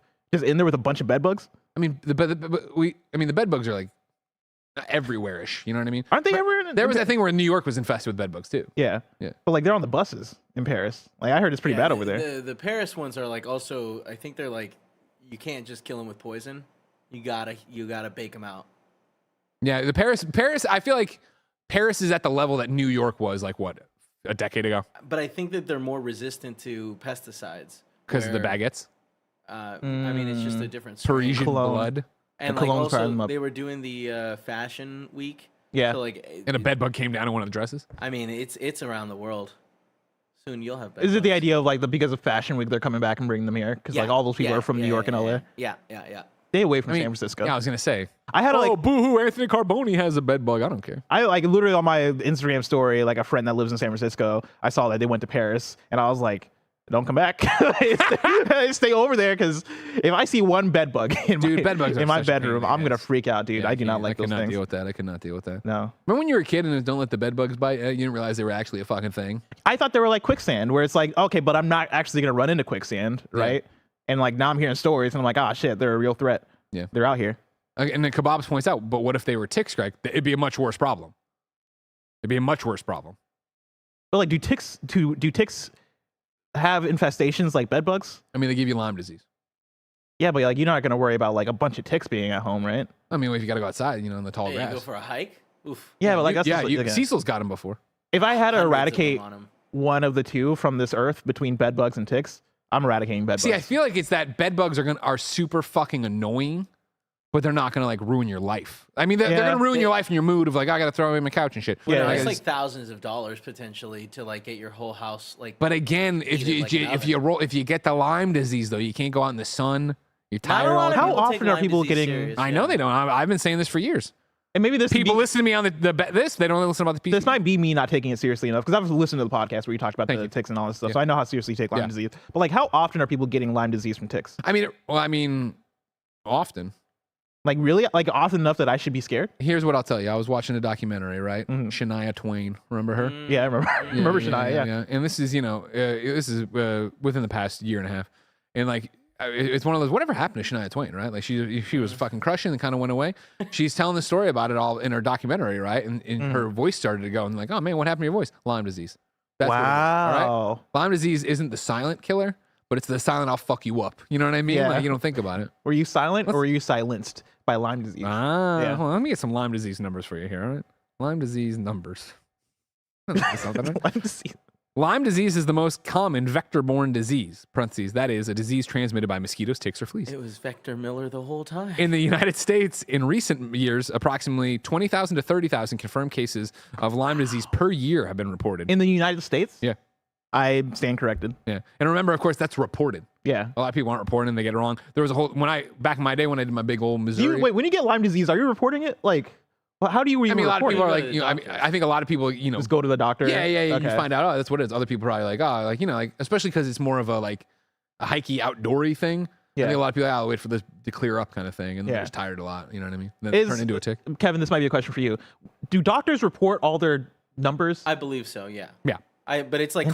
confidential, so it's not like it's got names on it. But Yeah. It's just statistics. And it was that thing when I was in Missouri and I reported on Lyme disease and the tick tried to take me out, if you remember the story. Yeah. It was the problem there that the Lyme disease the people were getting was a variant, so it didn't have the right whatever, like when you looked at the genome. I wrote this article 20 years ago. Anyways, it didn't have the right thing that made it Lyme disease, so when they reported it, it didn't get reported as Lyme disease. Like the CDC wasn't taking that as actual Lyme disease. So, a question for Greg Miller: If you go hiking, Yeah. right? Like, say you go to like I don't know Mount Rainier or like some some area to go hiking, and you see a sign, and the sign says there's two different scenarios. You go hiking, you see a sign that says "Beware of bears." Yeah. And in the second scenario, you see a sign that says "Beware of ticks containing Lyme disease" or whatever it was. I mean, you could just be ticks. Okay, beware of ticks. Yeah. Which one? Like, which scenario are you choosing to hike through? You have to choose one of those. Oh, the bears, 100%. You're gonna take on bears versus ticks. Yeah. I mean, I don't think Wow. you understand. If I go outside off of a beaten path, I'm thinking of the ticks. Not like in SF or whatever, like Dolores Park. But I mean, like when Jen takes me on these fucking hikes. Yeah. You bet your ass I'm not having fun. I'm looking No? around. Are I'm you- staring at her ass trying to find these ticks. Are you doing the like proper tick techniques? Tuck it into my socks. Yeah, Try to wear yeah. light colors. Look Techniques? for it. Yeah, 100%. Yeah, I the mean, techniques, I don't have that's my right. keys in my pocket, but I have the tick remover on that still. All right. Tucking in your shirt too. That's another one. Yeah. Oh yeah. That's good. I'm not fucking around, man. You look like a dork when you're walking around hiking. That's good to know. I mean, I look like a huge loser. I'm usually wearing my tights too. Oh Lord. I got them, you know, and They're so tight. They revealed everything. I can go faster. You know what I mean? Definitely not. And you already talk about how fast I am now. It's crazy because you wore those tights to race Andy, and you did not go faster. He got you there. I'm excited for the next PC port that won't work, but that's so far away. If I wanted something more important, came to the Gabi, where do I go? You go to the official list of equipment software across each and every platform, as listed by the KindaFunny Games Daily Show hosts each and every weekday. Yeah! Out today, City Skylines 2 on PC, Just Dance 2024 on PlayStation 5, all the Xboxes and Switch, Metal Gear Solid Master Collection Volume 1 on PS5, Xbox Series X, Switch, PC, Lord of the Rings Return to Moria on PS5 and PC, Cry Machina on PC, all the PlayStations, Switch, Dark Envoy on PC, Rip Out Early Access on PC, and Scene Investigators on PC. We've partnered with NVIDIA to keep you updated on all the latest GeForce RTX additions to your favorite games like Kevin Hit the B-Roll. After months of waiting, we are just mere days away from Remedy's anticipated sequel, Alan Wake 2, launching October 27th and featuring a stunning, immersive gaming experience on PC with full ray trace reflections, shadows, and lighting. NVIDIA's new DLSS 3.5 tech in games means GeForce 40 series users can flow through this world with 4.5 times the frames in 4K. The AI-powered tech means everything looks better, plays better, and feels better, especially with NVIDIA Reflex providing highly responsive gameplay. So if you're looking to pick up a controller on the spookiest weekend of the year, maybe you too can witness the most advanced visuals we've seen in gaming to date. Oh, and please do come join us later this week as we dive in and play through this game firsthand. Whoa. I think it's Friday, and he's tackling Alan Wake 2 on PC with all the NVIDIA tech. And then, of course, there's an Alan Wake 2 bundle. There's still time to pick up Alan Wake 2 for free if you're planning to upgrade your PC to take advantage of these crazy visuals. NVIDIA is running a bundle where if you buy a 40 series GeForce GPU, PC, or laptop between now and November 13th, you can get a digital copy of the game for free. Heck yeah. Good deal. Good Can't wait deal. for Alan Wake 2. Can't believe it's already here. Yeah, this week, right? Yeah. Insane. New dates for you. Star Wars Dark Forces Remastered releases on PC and consoles February 28th, 2024. And then Rogue Glitch Ultra is coming to Steam and Switch on November 14th. Deal of the day for you. I Am 8-Bit just announced the latest collaboration with Annapurna Interactive, the Annapurna Interactive Deluxe Limited Edition Collection for Nintendo Switch. The collection includes 12 of the publisher's acclaimed games on a single Switch cartridge, including 4 that are being released physically for the first time. The collection is available for pre-order for $199.99 on im8bit.com starting today. Do you think it comes with like a flannel shirt and like a beanie? Hey, first off, your favorite fuck draft you. You know how much beer. I love Annapurna. I also love Beanie. Annapurna. I love everything else you just said. Hey, hold up I'm there. just saying. That was a cool Switch case. Portland, the Wait, publisher can you over go, here. Kevin, one over and let me read the list of games? All right, so we got Donut County, great game. Gorgoa, I didn't love it, but I know a lot of people did. Hindsight, I didn't love it, a lot of people did. I Am Dead, I don't remember. If Found, love. Kentucky Route Zero, love. People loved it. Neon White, you loved. Amazing. Sayonara Wild Hearts, Amazing. love. Solar Ash, Pretty good. The Artful Escape, Trash. The Pathless, Awesome. and What Remains of Edith Finch. Fantastic. Hell yeah. That's a great list of games, actually. Annapurna is rocking. And that's all in one cartridge, so that's I want really to go cool. back and play Sayonara Wild Hearts again. Oh, yeah, you should. I mean, it's a very short game. Yeah, I know. I know. Yeah, I wear the shirt all. It's one of my favorite shirts. A lot of times you get these shirts from events. Garbage. Yeah. Just a logo shittily put on or whatever. That one I wear and I get compliments all the time. I'm running it. Who is Mr. Annapurna? We need to hit up Deb Mars. We need to become friends with them. Okay. Because, yeah, I would also like this. What's that? Oh, you want this collection? Yeah. Okay. What's that long thing? On the bottom left. I think that's I think it's a Switch cartridge holder. No? You put multiple cartridges in there? That's what I was thinking too, but it's like a weird. It's not big enough. Page back and let me see what it probably says where it is there. One of them. One more, sorry. You get the Annapurna Games art book featuring this bonus console case for your Nintendo Switch. Yeah. Huh. Hold on. Now you got me thinking. I'm going to go into it. Sorry, what was the question again? Because I was reading chat. I was distracted. He wanted to know what is the little black thing there on the side. Kind of looks like you hold razor blades in it, but you can't hold razor blades in there. Like in the side of the... on the side. I see. Oh, yeah. What is that? I think it holds cartridges. Yeah, my cartridge holder. And it only comes or with a one sticker. cartridge. Right? That's crazy too. They can fit all that in one cartridge. I mean, I think it's going to be. I think it'll just unlock. It's a custom Annapurna interactive console and cartridge case. I imagine the cartridge is going to like unlock the digital versions of the game. You you download them. I don't know what I was trying to say. Oh, that's smart, Bless. Yeah, some smart stuff. Hey, that's what I'm here for. Ladies and gentlemen, we ask people watching live on twitch.tv/kindafunnygames and youtube.com/kindafunnygames to write into kindafunny.com/you're wrong and tell us what we screw up as we screw it up so we can set the record straight for everybody watching later on youtube.com/kindafunnygames and listening on podcast services around the globe. Sisa writes in and says, the PS5 versions of The Lord of the Rings Mines of Moria has been delayed to December 5th, 2023, so not out today. Way to go, Blessing. I'm sorry. Blame IGN maybe? I don't know. Releases.com. Yeah. GameInformer.com/2023. Ladies and gentlemen, this has been another episode of Kinda Funny Games Daily. Remember, each and every weekday on a variety of platforms, we run you through the nerdy video game news you need to know about. Tomorrow, your hosts are going to be Blessing and Andy. Whoa. We'll see about that. Yeah. I bet that's not true. That's probably that's not true. accurate. We need to probably, we'll see how he's feeling. Maybe you can dial in. Then Blessing and Tim on Thursday. Then Tim and me on Friday to close out your week. Of course, this show might be ending, but not really. We're going to do a little post show, and then, of course, it'll be the stream of Nick Scarpino playing some games. Kev, what's he playing? Do you know? I believe more Ghost Runner 2. Got it. Does he want me to come in there and play Warzone with him? I mean, you can definitely throw that idea. I probably won't. out. Okay. I'm not a big Warzone fan. Well, I don't know why you I just like dangling in front of him, and he's not even here to hear it, but Yeah, no. I like the idea. Okay, sure. Everybody in the chat when Nick's live say, "Yeah, I thought Bless wanted to play Warzone with you. Bless wanted to play Yeah. Warzone with you." He's not gonna be reading. And say, Bob. "Baba And then boo, like baba boo, baba boo." I'm gonna leave immediately for lunch. So he walks on, he's like, "Oh, bless," and I'm not here. Why would you do what a that? great- Let's be nicer. Well, to first each off, other. Roger is stepping in Nick lately. He keeps doing like the "you gonna fight me" thing. And Bless Nick.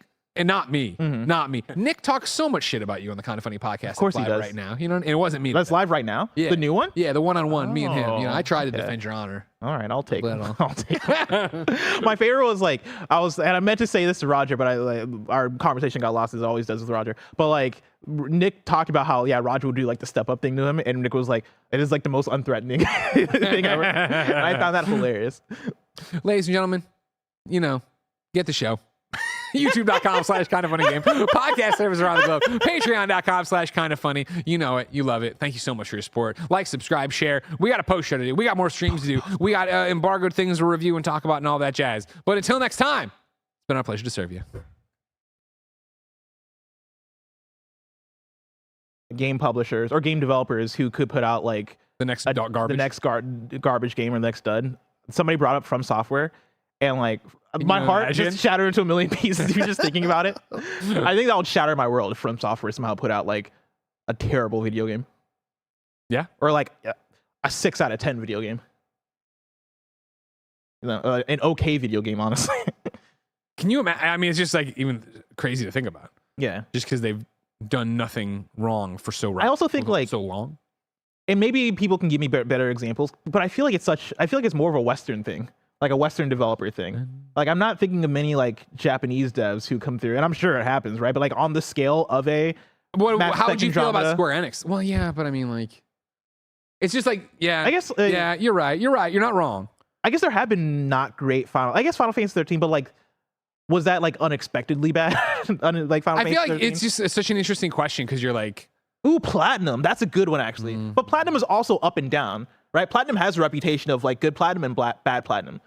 So when we get Babylon's Fall, it's okay, well, we got bad Platinum this time. But Platinum is a good Joey example. when Joey's bad and she's Boanna. Yeah, exactly. Yeah. Let's check in, ladies and gentlemen. Of course, this is your super chat post show over on youtube.com/kindafunnygames. You can super chat there to be part of it. We also read the refreshes on the old Twitch subscriptions and all that jazz and stuff. We are on a tight schedule here, just 10 minutes because we had such a long games daily. That's what happens. Nick's got to get over there and ghost run. So I'm going to get you going here, okay? Bander SN over on the super chat says, Media Molecules Paddington. PlayStation needs a big crossover game to promote IP. Not a Smash clone, though. They own Evo, so a more traditional fighter. Maybe a PlayStation versus Capcom. I mean, I would love a PlayStation versus Capcom. But I was like, more hung up on Media Molecule's Paddington. Yeah. That sounds way cooler than any But of this was stuff. the idea that Media Molecule makes a PlayStation fighting game, or is just that they make a Paddington game?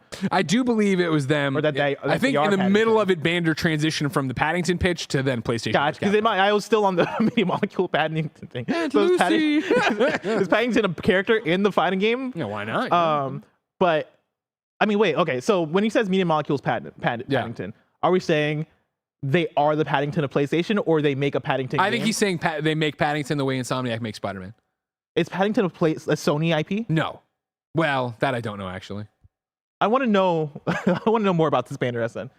But yeah, like I mean, not everything has to be solved by IP, I guess, in terms of like they have to make a license thing. But I think even if it's an original IP, I think the original IP has to be appealing. I think that's the thing that Media Molecule needs. Whether it is like, oh, we're gonna make a Paddington game for some reason, or if it is, hey, we're gonna make a Ted's house, but Ted is gonna be a character that we're gonna make sure people love in the way that we get an Astrobot, and we're like, oh man, I can't wait for the next Astrobot game, right? Like that's a successful new IP right there.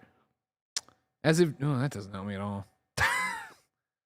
Studio Canal owns Paddington right now. Congratulations. Cool. I would like that. I mean, I think that'd be a fun one. Let's get some people in the door and do some cool stuff. I've never seen Paddington. I've always wanted to. Yeah, Lucy loves it. So she went on one of her sleepovers. She had me and Jen watch Paddington 2. We jumped right to Paddington 2. Yeah, I hear 2 is the good one. Yeah, it was good. Okay. I mean, it's the usual when somebody hypes something up that much. Like, Yeah. oh, okay. It was That's my thing is I've heard so many people hype up Paddington 2 of like this. more is the greatest exciting thing is ever. like how Lucy is Ben's aunt, right? We call her Aunt Lucy, and like that happened organically, not knowing that Paddington has his Aunt Lucy or whatever. Yeah. And so like she just bought Ben new jammies for his birthday, and they have Paddington on them. They're talking about Aunt Lucy overall. I thought that's real cute. That's really sweet. Yeah. Well,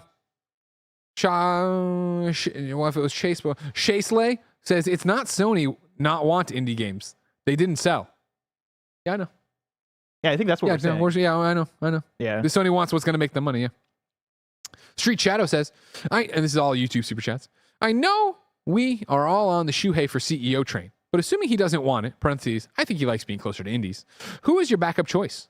Mine is Herman or I think it's Hideo, right? Yeah, it says Hyde. Nishino, VP of platform consoles, etc. John Riccatello. He's available. This is a hard one, right? Where it's like, I think the easy answer is to jump to Herman. Like, obviously, Herman Hall's coming up from Guerrilla, now running PlayStation Studios. It'd be cool to see him as a guy who's come up through the system and that I've known forever and yada, yada, yada. But then it's also, you get outside of that, and like, when you really talk about the C-suite executives of that, like, you're talking about people I just don't know. Yeah. You know what I mean? They're suits. That's the thing is I think that whoever it is going to be somebody who we've not really heard of, but somebody who's made their way up the ladder of PlayStation and somebody who's behind the scenes working on number stuff, right? Like, I think, Herman Hulst is an easy answer, but I also don't know if that's his bag. Like, now, somebody said, D. Fuller says John Drake. Oh, that'd be Your sick. mouth to God's ears. That'd be sick. I love that. Oh my God. That'd be amazing. That'd be incredible, actually. Yeah. But he's too much of a truth teller. So that's what we need. Somebody who's going to come out and tell That's the what truth. PlayStation wants. And that's like a personality right there. I feel like John Drake would get a lot of people on his side because he has like an attractive, funny personality. Attractive might not be the word. Funny personality. Engaging. Yeah, engaging. He's got just a sexy personality and a great ass. Love his ass. But like, yeah, I think Herman Hulst, him coming from a PlayStation studio, right? Him coming from Guerrilla, his bag might be more so, hey, let's work with the developers, let's work with these studios, let's make sure these pipelines are right, let's make sure that what they're working on is on track. I view that as more of his bag. Not that he could make the transition, I'm sure he probably could, but like, I don't know how much he wants to do a CEO presidential role versus, hey, let me work with these teams because that's what I know. John would whip into shape in a heartbeat. Oh, for sure. CJ splits on. Could Horizon Forbidden West or Spider-Man 2 have one Game of the Year in 2021? Ooh, in 2021? I'm just going to go off the Game Awards to refresh everybody's memory. Game of the Awards 2021, Game of the Year was It Takes Two. Yeah. Then stop there then, yes. Other games nominated were Deathloop, Metroid Dread, Psychonauts 2, Ratchet & Clank Rift Apart, Resident Evil Village. I think Horizon would have been nominated for sure. Yeah. I think it winning up in the air, because I was like, if you ask me which one I like more between Horizon, Forbidden West, and It Takes Two, honestly don't know what to tell you because they're so apples and oranges. But I could see Horizon winning that fight. Spider-Man 2 being in there, I think for sure would have won, just based on like how much people love Spider-Man 2 right now. So Oh, this is interesting. I think It Takes Two has going for it that is like fresh. Deathloop had the same thing going for it, right? Like these are fresh new things that are exciting and different, and like It Takes Two was a damn good game. It was a damn good game. I will give you that. Hold on. I just want to bring up 3 things. Jason makes a good point. Returnal should have won that year. So, anyways, It Takes Two Game Awards. IGN was Forza Horizon 5. Yeah. GameSpot was Deathloop. DICE was Ratchet and Clank Rift Apart. Fuck, Ratchet was that year. Man, I think the toss up for me is Game Awards with It Takes Two, because it was fresh and unique and caught a lot of people off guard and da da da da da. But I think across the board elsewhere, Spider-Man would have won. Spider-Man 2 would have won. Yeah. In IGN, GameSpot, and DICE. Yeah. And I think it would have been nominated here. And I think Horizon Forbidden West would have been as well. But I don't know if it would have beaten It Takes Two, because I'm not really sure how it all shakes out there. I would think it would, but who knows? I feel like people. I feel like people have like people are on the Horizon hate train in a weird way, right? Like I feel like there's so many people that are like, oh, it's overrated. Oh, it's just another like. I'm very shocked when I see how like the lack of love for Horizon. Not that it's like a crazy innovative game or a crazy like. Like I wouldn't. It's another one that I put in the A tier versus the S tier of like a God of War Ragnarok or a Last of Us. I just really love those 2 games. But like I think Horizon is a fucking great franchise. It shocks me how much like people don't put it there, and I like that would almost lead me to believe like would it be nominated in 2021? Like do people? I think it would have. Yeah. I think there was enough love for it then. And you could also make good for when it got snubbed pretty much for everything else. Yeah. Because of Zelda. Bear King 08 gave us a super chat and said, get Nick to play the Metal Gear Solid games, cosplay as Snake. Okay, cool. We're on it. Evan ERV says, fun fact, mouse and keyboard are also useful when inputting creator codes on the Epic Game Store. That's correct. That's fair. Yes, typing words is a great way to use a keyboard and mouse. You can also do that on a DualSense though, Sure. The virtual keyboard. Yeah. Jamal Page says, very likely an elaborate rumor, but I'm seeing more and more news that GTA 6 might be announced this week. From where? GTA 6 could be announced at any point in time for the rest of existence. We would never know. Like I hope Nintendo Direct. Exactly. Or the Xbox Showcase tomorrow. By the way, that'd be insane. By the way, there's no Kind of Funny Games Daily tomorrow. We will live react to the Xbox Showcase at 10 o'clock. Ooh. We will do XCast as your post show. Then we will record something else that's embargoed in the afternoon. You have to worry about that part. I love the idea of Microsoft being like, hey, yeah, like we got this thing. We're showing off some new Like a Dragon footage. And then GTA 6 pops up. By the way, fuck you. Let's do a speed round here of Twitch subs who left stuff here. I'm starting here. Price 412 says, what's up, Greg? It's Price, aka Prince 412. 5 years, baby. Glad to be here, even if you call me Prince. I thought I'd been better about that, Price. But if you want to be Prince Price, no problem, you are. Forever Ender resubscribed with Prime for 39 months, and it was 60 months for Prince. Back to Forever Ender. What will it take to get Greg to go to 1v1 Andy in a first-person shooter with Greg on gamepad and Andy on keyboard mouse? Hell, even Nick could probably beat him. I would agree to this challenge if it was like a triathlon where we do best of 5. Yeah. First person shooter, 1v1, keyboard, mouse, DualSense. The next one, best of 5, PvP, DC Universe Online, keyboard, mouse versus me with a gamepad. And then the final one is something you come up with that we didn't see coming. It's kind of like Super Mario 3. Okay. I dig that. I thought you were going to be like, yeah, we play a walking sim narrative adventure where I play a divorced mom and I'm trying to rekindle my relationship with my daughter or something. Yeah. Remember when I tried to do that once? Did you ever hear? We went and did like a Gone Home speed run? Yeah. You hear about that? I remember that, yeah. I still failed. I still fucking lost. It was my challenge. I made it up. I still couldn't do it. Big Bad Beluga resubscribed for 103 months. It says, thinking about the reverse, who do you think is a mid to low tier dev that's primed to put out something good? Ooh, I like that. That's a really good one. I would have to sit and think about that. Yeah, I was going to say, that's like a Gamescast topic. Because like, and it depends on what you mean by low to mid tier. Because like, I think Supergiant before Hades. Okay. Before Hades, right? Like, I feel like that's what we're talking about, right? Where you go from putting out Pyre. I like mid, and I would say when you're talking about mid, we're talking like a mid card. You know what I mean? Yeah. Like a wrestler who's like, because that's them jumping to the main event. Yeah, 100%. Exactly. Great way to put it. Yeah. That's really good. I don't know. Yeah, I don't want to think about that one. I do agree. Where do we put a team of Sobi? They're a known quantity to PlayStation fans, right? Because So I it's could like- see their next thing being the breakout hit. Yeah, like, oh, this is a Game of the Year contender. Sure. Huh. Yeah, I want to think about that one. That's a great question, Big Bad Beluga. Yeah. Submit Ooh, that on. slow clap. Hey, I like Big that. Bad, can you put that up on kindafunny.com/KF Gamescast? I think that's the URL. I'm in the middle of things. That URL exists, Right? we take Is it questions just for Gamescast? Is it kindafunny.com/Gamescast? It's kindafunny.com/Gamescast. I didn't know we had a Gamescast question bucket. That makes Yeah, we sense do. though. I think it's just Gamescast. Kindafunny.com/Gamescast. Cool. The Matt Bowers writes in, resubscribes with Prime for 39 months. It says, best week of fun employment so far with Mario and Spider-Man out and Alan Wake so soon. I mean, never look for another job.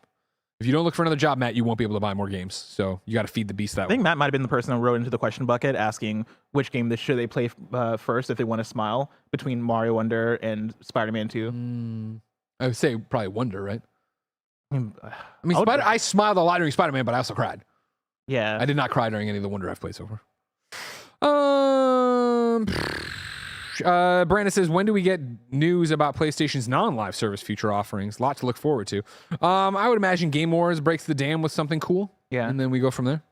Yeah, we know Death Stranding 2 is coming. Yeah. That's something. Real Rob Rose resubscribed for 2 months. That's awesome. Spider-Man 3, expand New York City further or leave the city? Oh man. Well, we can't talk about anything that happens in the game, but like, We nuke Yeah. the city. whoa. At the end of it, Miles is like, fuck this place. Yeah, I'm tired of New York. I'm tired of Brooklyn, especially. Yeah, I'm out of here. You have to say, I think Spider-Man is synonymous with New York, so you have to be there at least for part of the game. Yeah, I agree with that. Yeah. And then Miss Envy resubscribed for 1 month and says, oh no, sorry, resubscribed for 36 months and says, mod me, you cowards. Miss Envy, you've only been here 36 months, all right? You saw the other people who have been here 71 months, 39 months, 60 months, 80 months, 80 months. Did you see? I saw a No. clip of somebody, and this is like, it's not a spoiler because everything's a spoiler for people online. For Spidey? I mean, like people were saying that us like tweeting about shirtless Spider-Man spoilers. Yeah. And so like this is something of that ilk. It's not a narrative spoiler for Okay. people who are super sensitive, right? I saw somebody like playing as Spider-Man, and like they see a bike and they just start riding the Yeah, bike. I saw that too. And I was like, what? That's yeah. But also, I'm like, what is this game's obsession with bikes? Awesome. What a game. I want to go back and replay it. I'm going to play New Go Game for it. Plus. Yeah. Is there a way you can get another platinum? You want to play on a different account? I still plan on when I get my fucking PlayStation Portal of doing Miles Morales on PS4. Oh yeah. Get my that's platinum there. Ladies and gentlemen, this has been your Super Chat Post Show. We love and respect you. Thank you for your support. Thanks for understanding most of this stuff's a joke. Don't take it too seriously. And of course, Nick's going to stream some stuff. So if you're not watching, you can catch that archive of the stream, youtube.com/kindafunnygames. If you're live, twitch.tv/kindafunnygames, youtube.com/kindafunnygames to see Nick play more Ghost Runner 2. But until next time, it's still been our pleasure to serve you.